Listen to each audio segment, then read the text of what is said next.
할렐루야.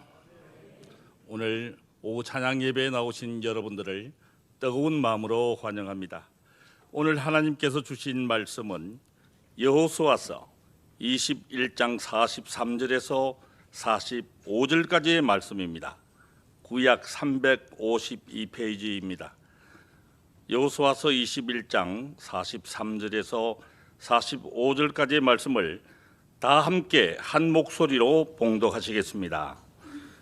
여호와께서 이스라엘의 조상들에게 맹세하사 주리라 하신 온 땅을 이와 같이 이스라엘에게 다 주셨으므로 그들이 그것을 차지하여 거기에 거주하였으니 여호와께서 그들의 주위에 안식을 주셨으되 그 조상들에게 맹세하신 대로 하셨으므로 그들의 모든 원수들 중에 그들과 맞선 자가 하나도 없었으니 이는 여호와께서 그들의 모든 원수들을 그들의 손에 넘겨주셨음이니라.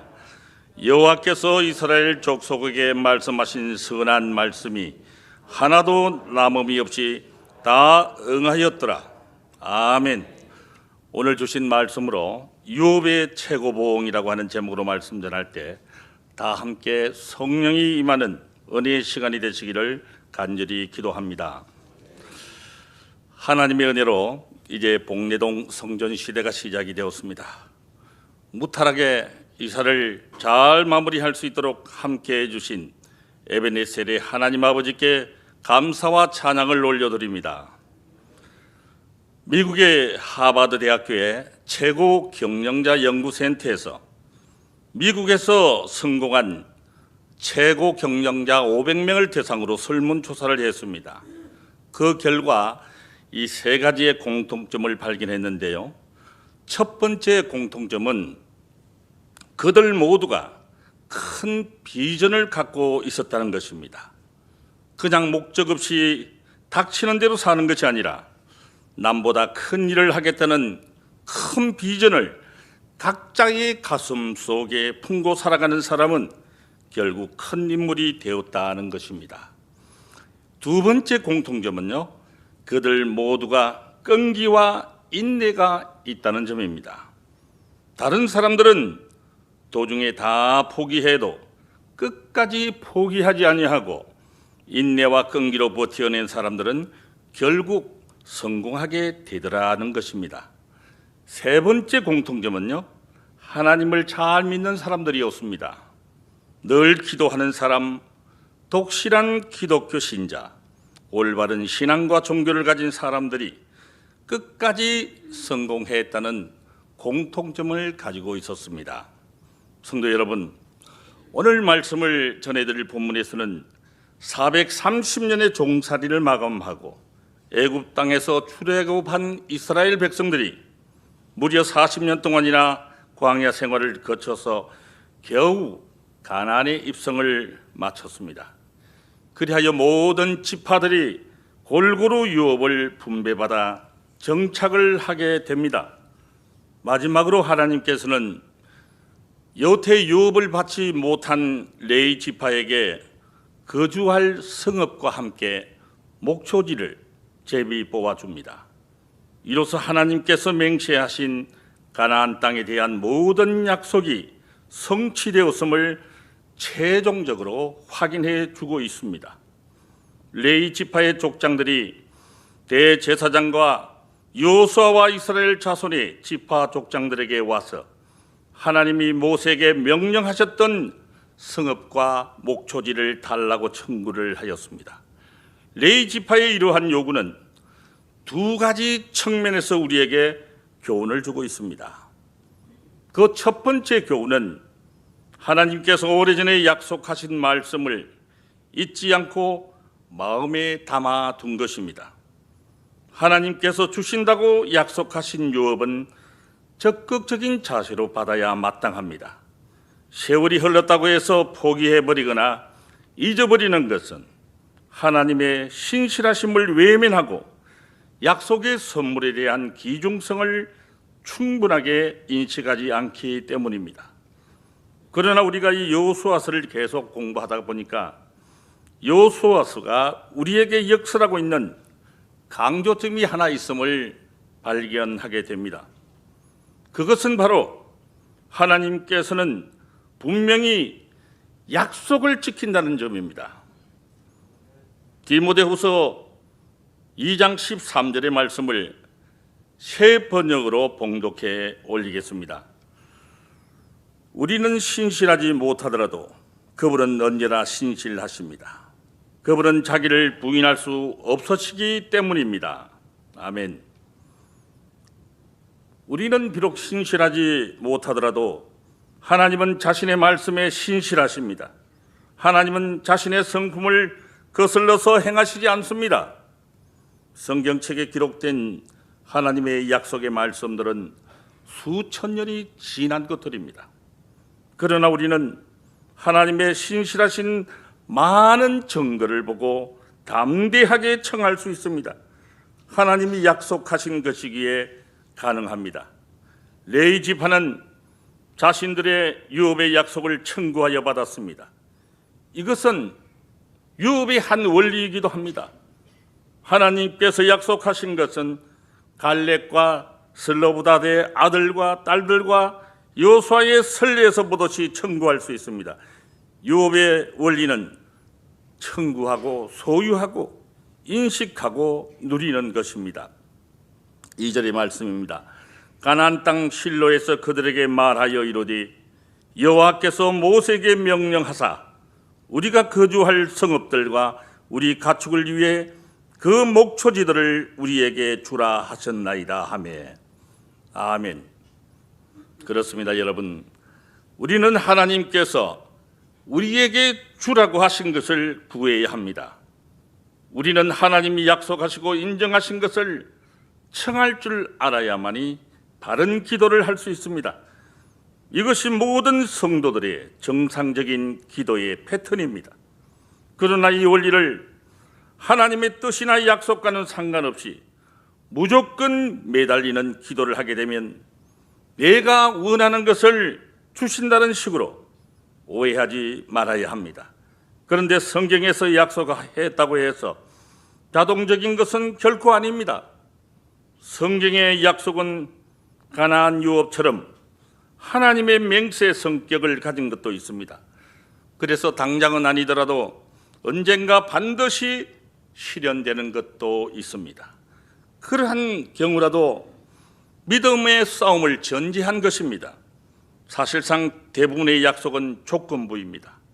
그리고 자신에게 적용하기 위해서는 성령의 조명과 인도가 필요하고 무엇보다도 줄기찬 믿음이 있어야 합니다. 우리는 어떤 말씀이 자신에게 해당하는지를 잘 구별할 필요가 있습니다.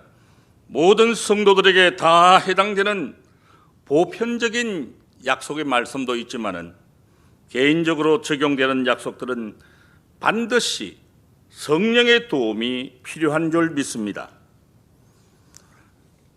두 번째 교훈은 안일하게 살려는 다른 지파들에게 주는 도전입니다. 자신들의 유업을 받을 생각을 하지 않고 뭉거적거렸던 7지파와 레위 지파는 무척이나 대조적입니다. 레위 지파는 대표들을 실로에 있는 유업 분배지로 보내서 모세를 통한 하나님의 약속을 상기시키며 48개의 성읍과 인근 목초지와 그리고 6개 도피성을 요청했습니다. 그런데 한 가지 주목할 것은 그들에게 할당된 성읍 중에 게셀과 다낙이 포함되어 있다는 것입니다. 게셀 성읍의 주민들은 에브라임 지파가 쫓아내지 아니하고 그들을 종으로 부렸습니다. 다낙은 므낫세 지파가 도저히 쫓아낼 수가 없었습니다. 그러니까 이 두 성읍은 레위 지파가 거주지로 할당을 받았을 때 가나안 족속들의 손에 있었습니다.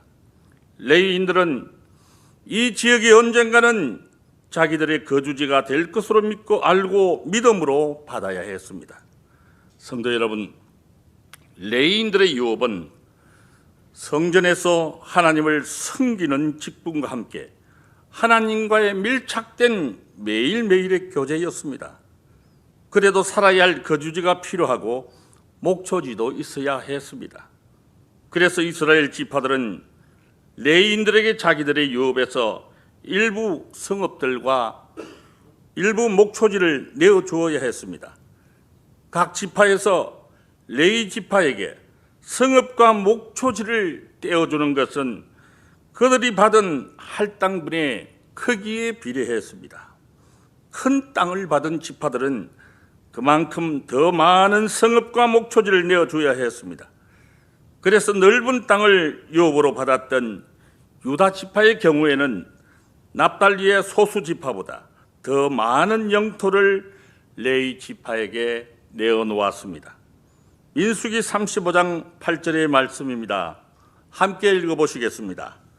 너희가 이스라엘 자손의 소유에서 레위인에게 너희가 성읍을 줄 때에 많이 받은 자에게서는 많이 떼어주고 적게 받은 자에게서는 적게 떼어줄 것이라. 각기 받은 기업을 따라서 그 성읍들을 레위인에게 줄지니라. 아멘.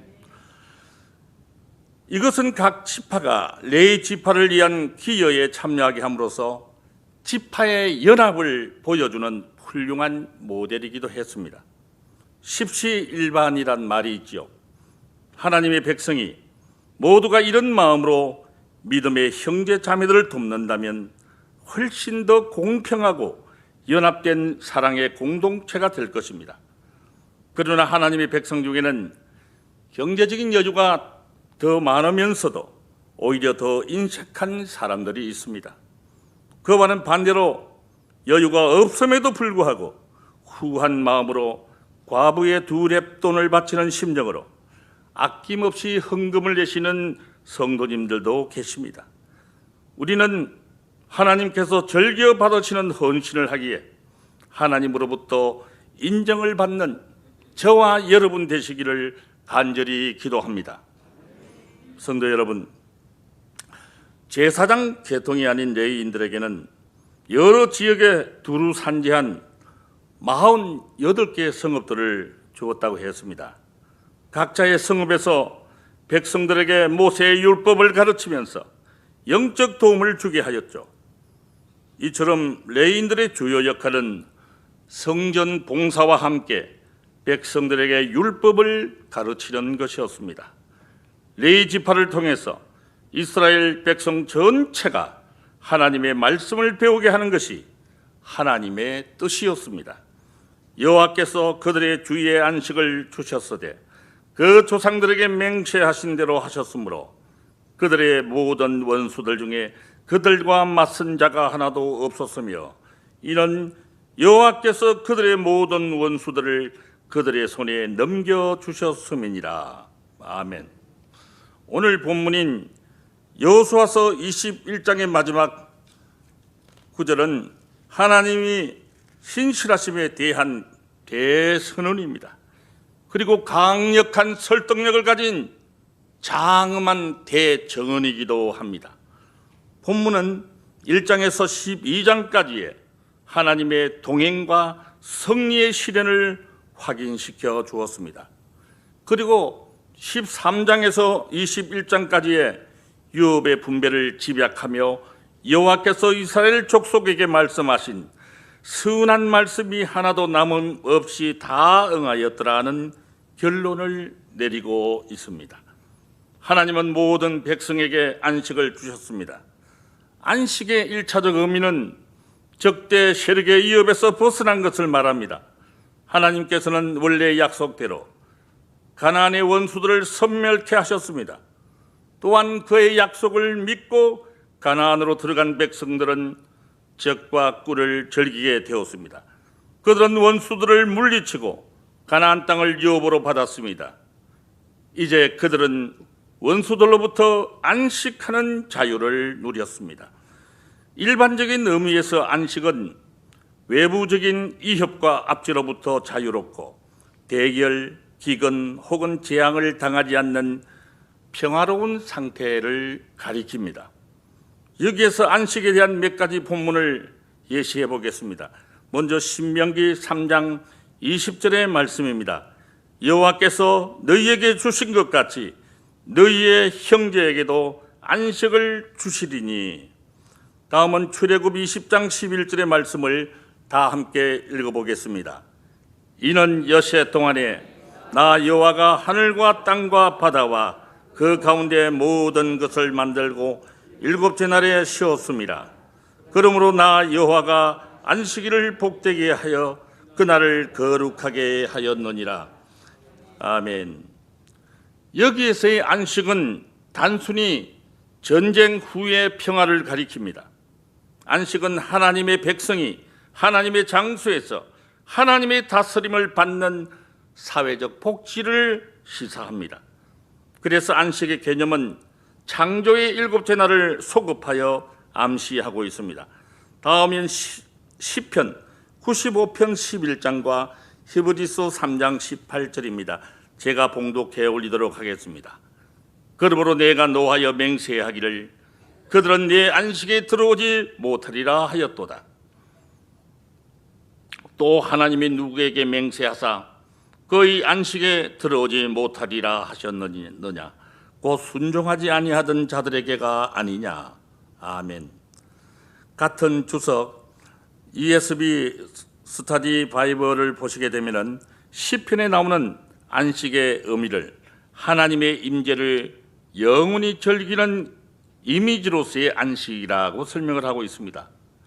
이렇게 볼 때 안식은 곧 천국에 들어가는 것을 뜻하게 됩니다. 그러나 천국은 투쟁을 통해서 들어가거나 소유하는 것이 아닙니다. 하나님의 임재는 유업의 중요한 부분이긴 해도 유업의 획득은 사후 천국에서 얻는 것이 아니라 이 세상에서 쟁취해야 합니다. 이 점에서 여호수아의 안식과 모세가 말한 안식의 핵심은 동일하다고 볼 수 있겠습니다. 안식은 유업의 마지막 단계입니다. 유업의 약속이 성취된 때가 안식의 바로 안식의 시점이기 때문입니다. 유업은 하나님이 주신 약속을 얻기 위해서 꾸준한 믿음과 줄기찬 인내와 끈기로 하나님의 약속을 신뢰하고 순종하여 싸워 이기는 것입니다. 그리고 저마다의 가슴 속에 큰 비전을 품는 것입니다. 성공한 미국의 최고 경영자들이 가슴에 품은 비전은 부자가 되는 꿈이었습니다. 그러나 주님의 종들인 우리 모두의 가슴 속에 품는 비전은 천국 소망에 대한 비전이 되어야 할 줄 믿습니다. 그리고 늘 기도하는 삶을 살아가는 것입니다. 이렇게 쟁취한 유업을 소유하고 황유하는 것이 바로 안식입니다. 이것은 추상적이거나 내세적인 것이 아니라 구체적인 지상에서의 체험입니다. 이스라엘 백성들이 가나안을 정복하고 안식한 것은 신약 백성에게는 그리스도 안에서 믿음의 싸움을 통해 받아 누려야 하는 신령한 축복들입니다. 여러분, 우리는 이스라엘 백성이 가나안 땅의 소유를 목표로 진군했듯이 표대를 향하여 그리스도 예수 안에서 하나님이 위에서 부르신 부름의 상을 위하여 달려가야 합니다. 힘써 그리스도를 섬길 때 주님께서는 이러한 성도들의 삶에 대한 보상으로 유업의 최고봉을 상으로 갚아주실 줄 믿습니다. 사랑하는 땅끝 성도 여러분, 우리는 광야 1세대들의 불신과 더러움을 거울로 삼고 살아가야 합니다. 왜냐하면 우리도 그들처럼 될 수 있기 때문입니다. 우리는 때때로 하나님의 약속보다는 대적들의 능력을 더 믿고 하나님의 선한 뜻에 따라서 힘써 달리기보다는 원수들과 전혀 싸울 필요가 없는 광야에서 안주하기를 바랍니다. 그러나 하나님께서 이스라엘에게 주신 안식은 적들을 이긴 후에 오는 것이었습니다. 대적들과의 싸움을 회피했던 광야 1세대는 성전을 통해 오는 유업의 안식에 들어갈 수가 없었습니다.